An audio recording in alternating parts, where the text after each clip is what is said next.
What's up, Mr. Rice? Today we'll be learning about nuclear fusion, section 2 of what is the final chapter in our textbook, chapter 30.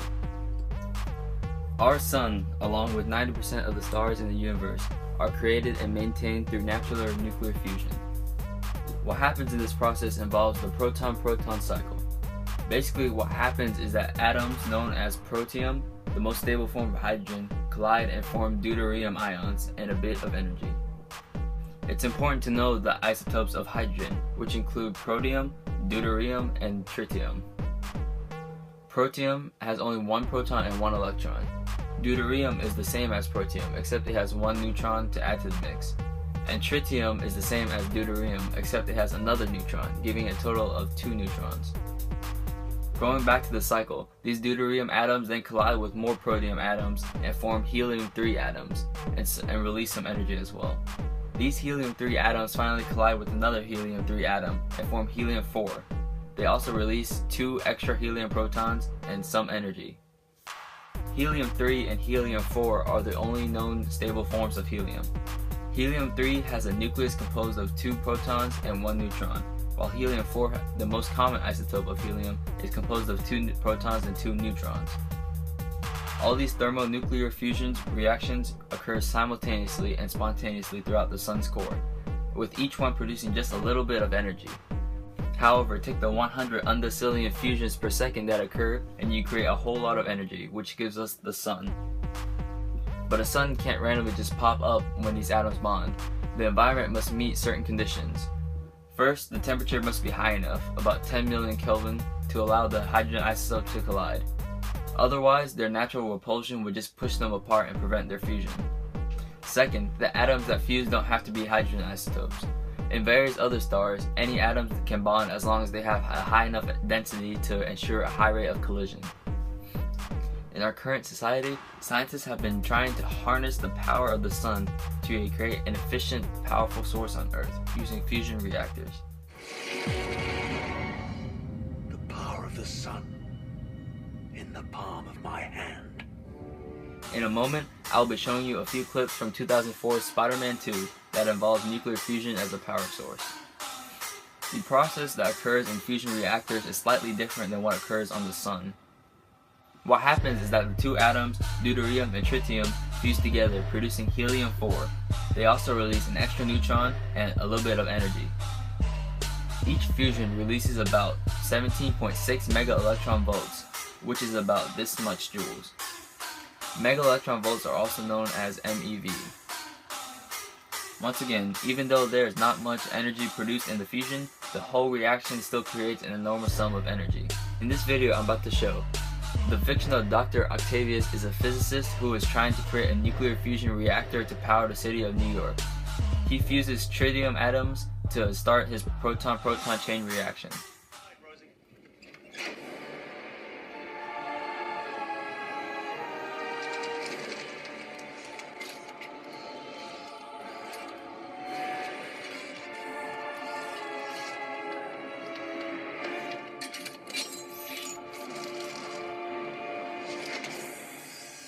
Precious tritium is the fuel that makes this project go. There's only 25 pounds of it on the whole planet. I'd like to thank Harry Osborn and Oscorp Industries for providing it. Happy to pay the bills, Otto.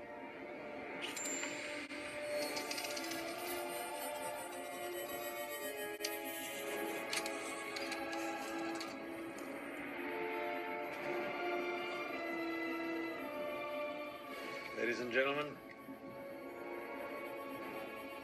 Fasten your seatbelts.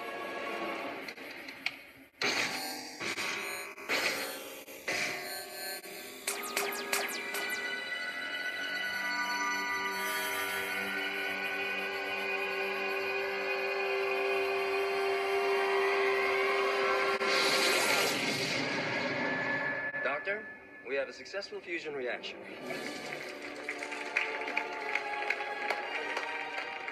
This is a breakthrough beyond your father's dreams. Thank you. We're producing 1,000 megawatt surplus.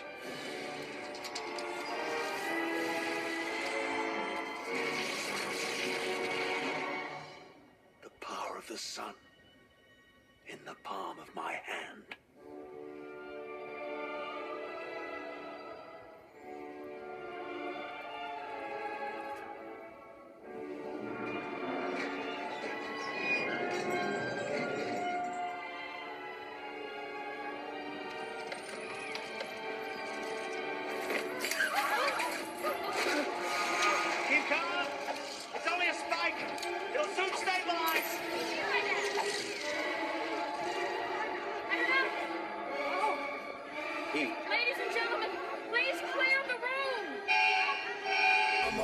experiment starts off well, but of course something bad has to happen.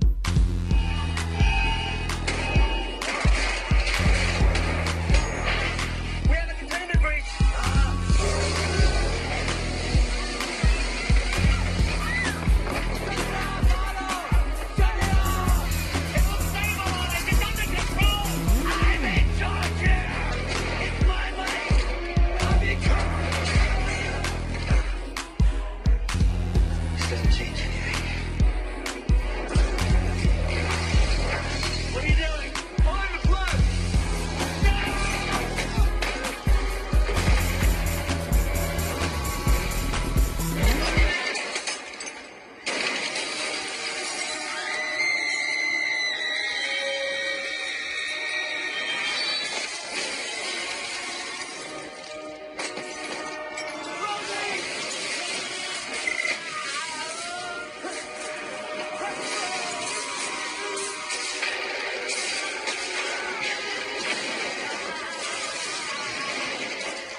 Deuterium is easy to find and acquire since it is abundant in water. Tritium, however, is much more difficult to attain. In the movie, Dr. Octavius conveniently gets his hands on the tritium orb. Here is a picture of a nuclear fusion reactor that was taken from the textbook. The caption basically says that 24 lasers fire high-intensity lights on the pellet at the center. The pellet is composed of deuterium and tritium. The many layers of the pellet create shock waves which ignite fusion reactions and release energy. This picture has the machine fire a million joules of energy at the pellet in less than a few billionths of a second. The machine also looks very similar to the one used in the movie, just a little bit smaller.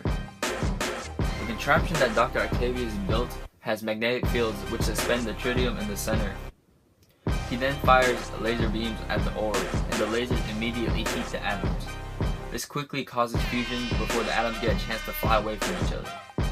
At these high temperatures, the atoms are ionized and the collection become what is referred to as plasma. The only thing missing that made the movie inaccurate was deuterium. Deuterium was never mentioned in the movie, and therefore the audience does not know whether or not deuterium was involved in the experiment. Deuterium is essential if you're going to fuse it with tritium. Since the sun is much too hot to touch, Octavius uses his mechanical arms to control the solar flares that spike from the sun. Fusion is important because it theoretically would supply an abundant amount of energy to the world. Fusion is safe, renewable, and cheap electricity for everyone. This movie relates with the current trend in society where many scientists are searching for a way to create an inexpensive yet efficient energy source. The main problem that scientists encounter, though, is how to confine and sustain the energy in a fusion reactor. The movie is accurate in depicting a possibility where the energy is confined with magnetic fields, and also shows how easily the plasma can escape and dissipate.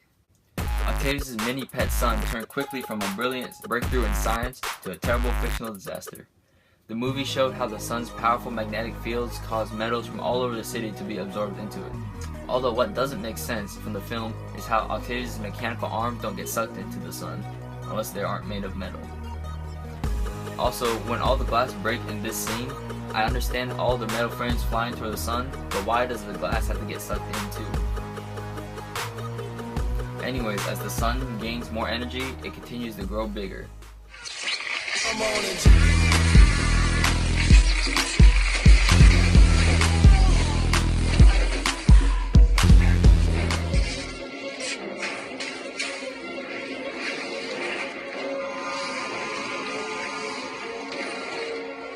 Now what?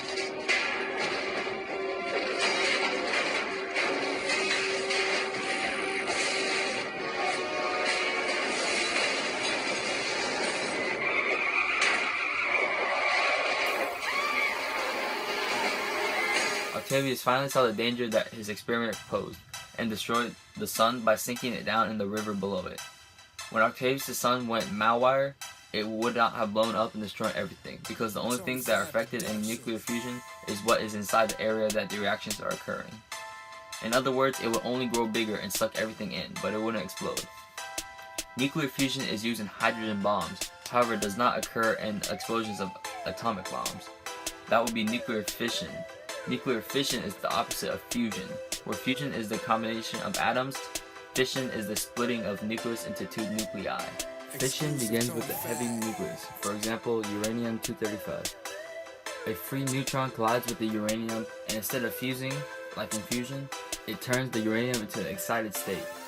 The uranium stays in this state for about 1/1,000,000th of a second before it splits into two lighter nuclei, along with several free neutrons. These products of fission are called fission fragments. An important thing to remember in nuclear fission is that the total mass of products created is always less than the mass of the original heavy nucleus. Typical of uranium-235 fission results in barium-141, krypton-92, and 3 neutrons.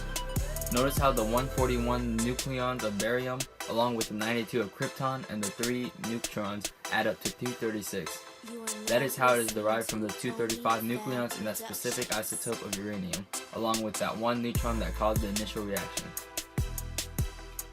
Where fusion has proven to be reliable and shows potential, fission has only shown to be unstable and dangerous. The other main isotope that has shown to be efficient in nuclear fission, besides uranium-235, is plutonium-239. Both uranium and plutonium are known to be radioactive, thus being very dangerous to work with. Nuclear fission creates much more energy than nuclear fusion, but the nature of its instability makes any small mistake while working with it a disastrous one. Nuclear fusion and nuclear fission are dense topics, and this video is only covering the basics of the 2 sections in chapter 30. The other sections of the chapter goes further in depth with the 2 nuclear reactions, along with other laws to define these fundamentals. That is a lesson for another day.